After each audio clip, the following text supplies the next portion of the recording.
Here at Preach the Word Ministries, our passion is to help people.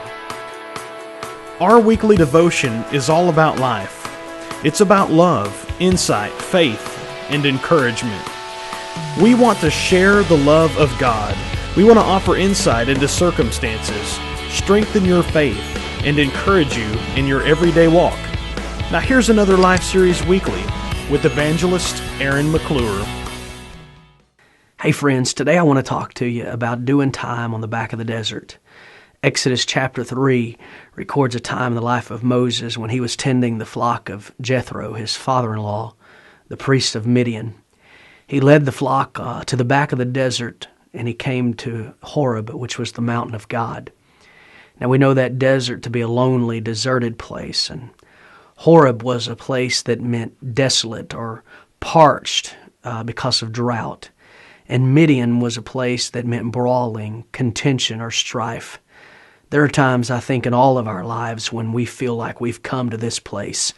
It's bad enough just to be in the desert, but to be on the back of the desert, and it seems like time will never end. Our bad circumstance will never get any better.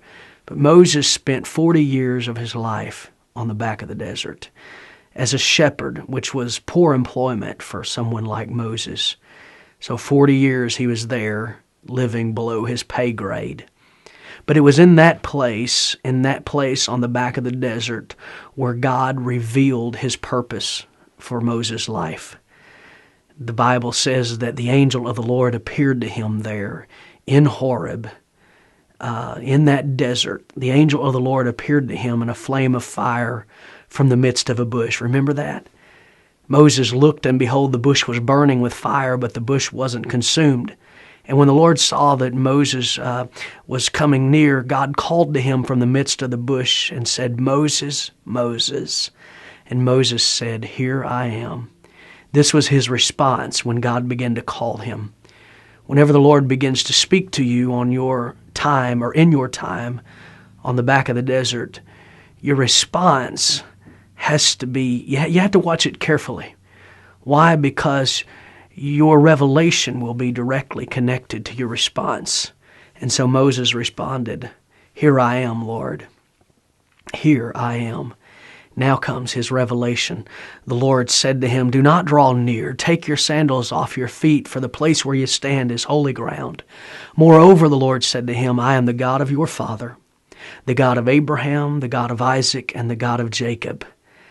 God revealed something. His revelation was great.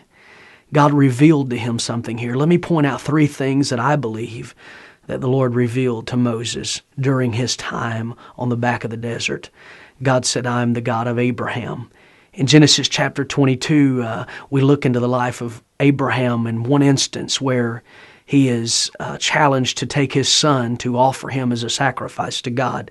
Now we know that God just tested Abraham, but he passed the test, and when it was all said and done, Abraham called the name of that place Jehovah Jireh. He said, "It is here where the Lord proved to me that he's my provider."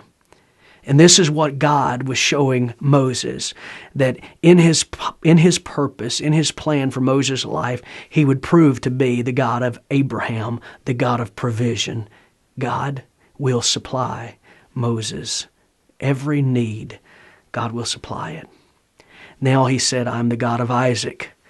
Genesis chapter 26 records a time when Isaac, in the land of drought, in a time of famine, had begun to dig again the wells that his father Abraham had dug in previous years. The enemy had come in and stopped those wells up, filled them with dirt. And Isaac began to redig them, and even in a time of drought, he found water. And what God was showing Moses in being the God of Isaac is that he was a God of ability. In other words, he is the God that gives power to perform. And then he said, "I am the God of Jacob." Genesis chapter 32 reveals a time in the life of Jacob where he wrestled all night with the angel of the Lord. And during that wrestling match, God asked him, he said, "What is your name?" And of course he responded, "Jacob," which meant deceiver. He said, "Your name will no longer be called Jacob because you've wrestled with God and with men and have prevailed, but you'll be called Israel." In that one moment, Jacob went from a deceiver to a prince with God. God was showing Moses that He is a God of Jacob. He is the God of radical transformation. So the three things within this revelation was that that God was a God of provision, He was a God of ability, and He was a God of radical transformation. These are all the things that we need to know in our time spent on the back of the desert. When God reveals His purpose, we need to know that our destination lies ahead. And in every uncertainty, God will provide, God will give us ability, and God will radically transform us and our circumstances for His glory. Now that his revelation was right, watch it, because his response was right, his revelation was right. Now the path could be clear to his destination. Moses could move forward into the promise of God. But not only him, he could lead others there.